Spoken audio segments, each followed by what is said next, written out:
സിറിയയിൽ ഇസ്രായേൽ നടത്തുന്ന കടന്നുകയറ്റവും ആക്രമണവും പുതിയ തലത്തിലേക്ക് നീങ്ങുന്നു.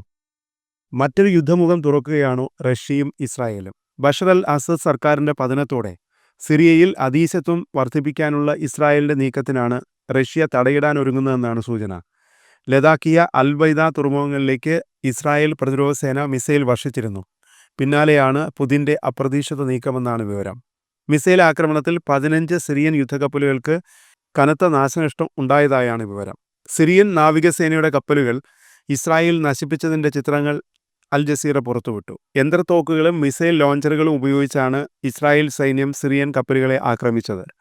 ആക്രമണത്തെ ന്യായീകരിച്ച് ഇസ്രായേൽ പ്രധാനമന്ത്രി ബെഞ്ചമിൻ നെതന്യാഹു രംഗത്തെത്തി. സിറിയൻ സൈന്യം ഉപേക്ഷിച്ച ആയുധങ്ങൾ ജിഹാദികളുടെ കയ്യിൽ അകപ്പെടാതിരിക്കാനാണ് ഇസ്രായേൽ സൈന്യം സിറിയൻ നാവിക കപ്പലുകളെ ആക്രമിച്ചതെന്നാണ് നെതന്യാഹുവിന്റെ ന്യായീകരണം.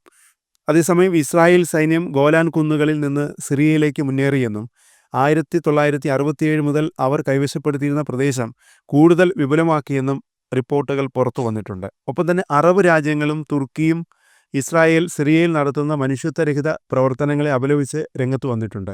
ഇസ്രായേലിന്റെ നടപടികൾ ആഭ്യന്തര യുദ്ധത്തിൽ തകർന്ന സിറിയയെ കൂടുതൽ അസ്ഥിരപ്പെടുത്തുന്നുവെന്ന് സൗദി അറേബ്യ കുറ്റപ്പെടുത്തി.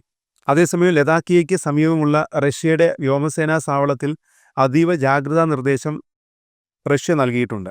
സിറിയൻ പ്രദേശത്ത് യുദ്ധവിമാനങ്ങൾ 350 ആക്രമണങ്ങൾ നടത്തിയതായും ഡസൻ കണക്കിന് മിസൈലുകൾ, ഒരു എയർഫീൽഡ്, 5 നഗരങ്ങളിലെ ആയുധ നിർമ്മാണ കേന്ദ്രങ്ങൾ, 15 നാവിക കപ്പലുകൾ എന്നിവ നശിപ്പിച്ചതായും ഇസ്രായേൽ പ്രതിരോധ സേന അവകാശപ്പെട്ടു. ഇസ്രായേൽ രാജ്യത്ത് വ്യാപകമായി നടത്തുന്ന ആക്രമണ പരമ്പരകൾ സിറിയൻ ടെലിവിഷൻ സംപ്രേഷണം ചെയ്തതോടെയാണ് നെതന്യാഹുവിന്റെ പട്ടാളത്തിന്റെ ക്രൂരതകൾ പുറം ലോകം അറിഞ്ഞത്. സിറിയയിൽ ഉദയം ചെയ്ത പുതിയ സർക്കാരുമായി ഇസ്രായേൽ ബന്ധം ആഗ്രഹിക്കുന്നുവെന്ന് നെതന്യാഹു പറഞ്ഞു.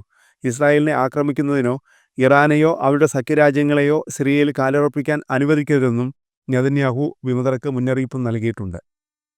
എന്നാൽ സിറിയയിലെ ബാഷർ ഭരണകൂടത്തിനെതിരെ ആഭ്യന്തര യുദ്ധം നയിച്ച വിമത ഗ്രൂപ്പായ ഹയാത്ത് തഹ്രീർ അൽ ഷാം രാജ്യത്ത് നടക്കുന്ന ഇസ്രായേൽ ആക്രമണത്തെക്കുറിച്ച് ഇതുവരെ പ്രതികരിച്ചിട്ടില്ല എന്നതും ശ്രദ്ധേയമാണ്. അതിനിടെ സിറിയൻ തലസ്ഥാനത്തും മറ്റ് നഗരങ്ങളിലും പണത്തിൻ്റെയും ഭക്ഷ്യക്ഷാമത്തിൻ്റെയും കുറവ് പരിഹരിക്കാൻ അവർ ശ്രമിക്കുന്നുണ്ടെന്നാണ് പുറത്തുവരുന്ന വിവരങ്ങൾ. ഇസ്രായേലിൻ്റെ പ്രധാന സൈനിക നയതന്ത്ര പിന്തുണയുള്ള അമേരിക്ക ഇസ്രായേൽ സിറിയയിൽ നടത്തുന്ന പ്രവർത്തനങ്ങളെ ന്യായീകരിച്ച് രംഗത്തുവെത്തിയിട്ടുണ്ട്.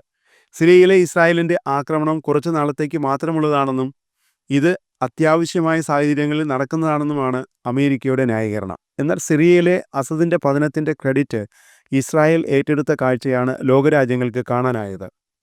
ഇറാനെയും അതിൻ്റെ പോഷക സംഘടനകളായ ഹമാസിനെയും ഹിസ്ബുള്ളയെയും ദുർബലപ്പെടുത്തി എന്നതിന് തെളിവാണ് അസദ് ഭരണകൂടത്തിൻ്റെ വീഴ്ചയെന്നാണ് നെതന്യാഹു അവകാശപ്പെടുന്നത്.